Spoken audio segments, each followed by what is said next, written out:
The main issue of this case study is to evaluate the impact of decentralization of investments decisions compared to centralized decisions on power systems. More specifically, so the centralized framework is viewed here as the least cost case and is considered as a reference baseline. All resources are exploited in a common objective, taking advantage of geographic disparities.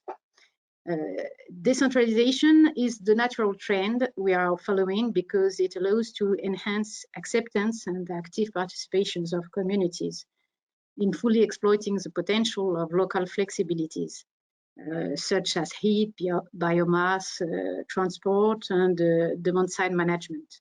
So the objective of the case study is then to quantify the impact of decentralization of investment decisions in order to provide some insights on relevant coordination mechanisms to recover some efficiency in decentralized systems.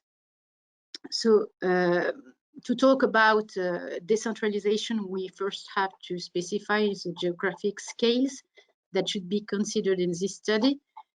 So we have to define two levels, a global level for the entire system under consideration, and a local level defining the mesh at which decentralized decisions are made. So we may consider Europe as a global level, for instance, and her regions as local levels.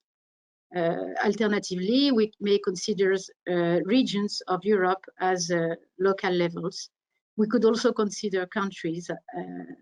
We could also consider, and this is what we will do in a first step in our study, France as local level and her regions as local levels.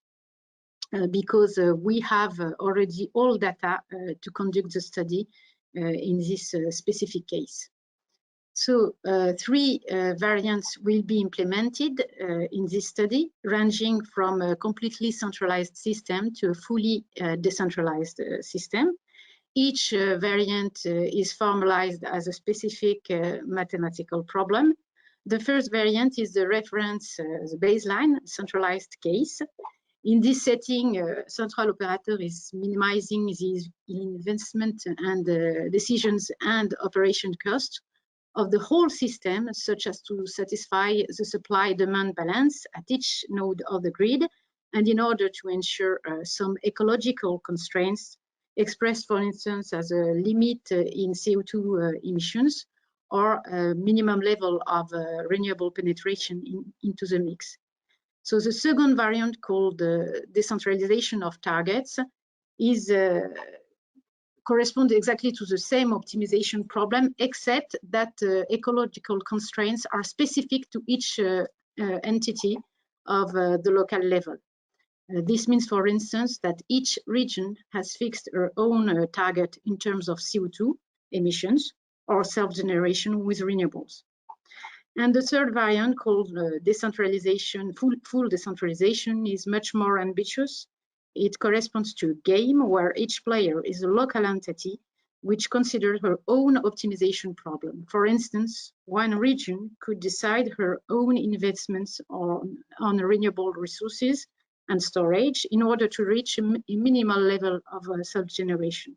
This of course assumes that there is some interactions between actors, and specifically the presence of a global actor that will ensure the possibility to satisfy a backup to satisfy the supply-demand balance at each time step. Okay, so as we have just seen, for each variant, some optimization problems has to be solved. And to do so, we will use Plan4U, which is developed in Plan4U's H2020 project. Plan4U will be used at each scale to perform optimization of investment decisions and operation costs for power system for the target year 2050. I want to underline two important limitations of this case study. First, we are not able to provide a trajectory of investments decision from 2020 to 2050 because the optimization tool is only considering the target year 2050. And more importantly, this case study is limited to computing investment in power system only. This is indeed a strong limitation since, as seen in previous presentations, there is multiple interaction in both directions between the electrical system and other sectors as heat or transport, for instance.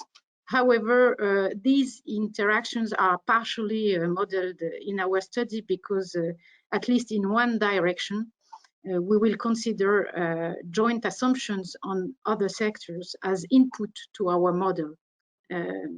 So we will indeed rely on scenario provided by open entrance storylines for year 2050, which will give us some consistent inputs, such as the electrical demand per use, demand response potentials, and renewable potentials in 2050.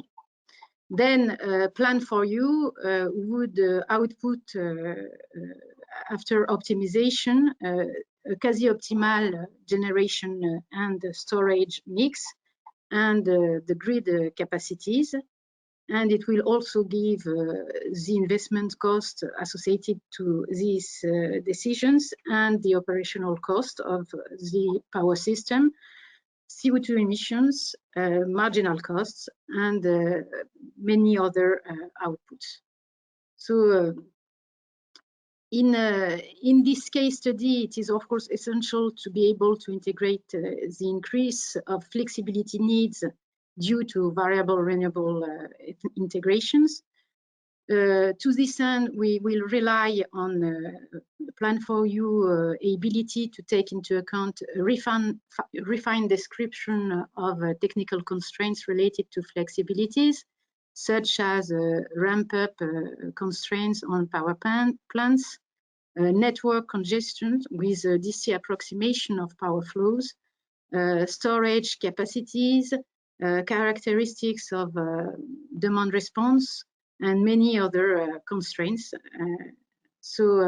And besides, the stochastic framework of Plan for You will be able to take into account uncertainties which impact the variable renewable generation, demand, and inflows, which will impact the optimization of the hydro reservoirs. So then we have the capacity expansion model that will iteratively call the unit commitment model by providing generation, storage, mix, and grid capacities, and the unit commitment will implement an optimal dispatch for each hour of the target year 2050. And then by iterative calls, we will converge to quasi-optimal investment decisions. So at the end, we hope to have many indicators. As I said, investment decisions, operational costs associated to this mix, the quasi-optimal mix, CO2 emissions for each entity, renewable curtailment levels, some prices also, which are interpreted via the dual variables related to supply-demand constraints. And we think it is also important to quantify the variability of these indicators by simulating. This is possible by simulating the operation decision on several scenarios with Plan for You.